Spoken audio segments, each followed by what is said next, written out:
Today we are looking at a nice RMS roller mill. It came in really nice as is condition. I apologize for the wind today. It has a 3-phase explosion-proof motor on it.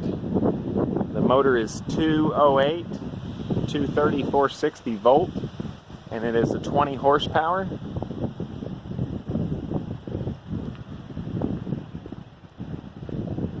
It has 24-inch wide rolls in it that are 9 inches in diameter.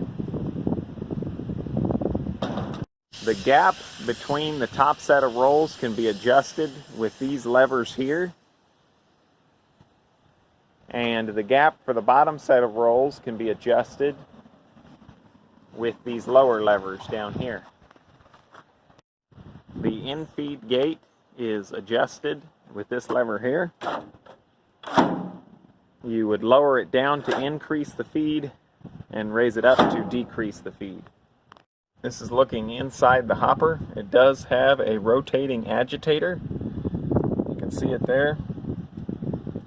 This is for keeping a nice even feed of whatever it is, the commodity that you're feeding into the roller mill.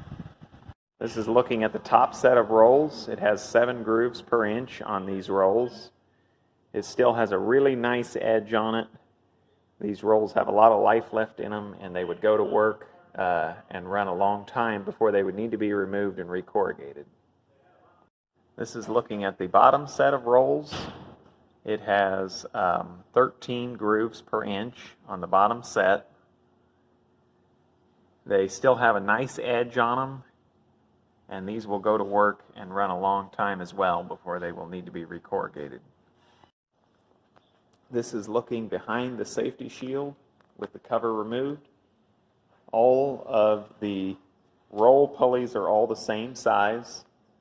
That means that this is a regular roller mill. It is not a roller grinder. Everything is very nice and clean. The belts are still in good shape. Just a nice as-is unit.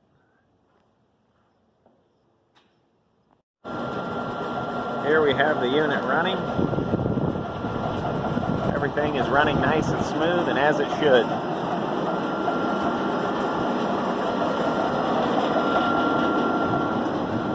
Just a really nice mill in good working order, ready to go to work.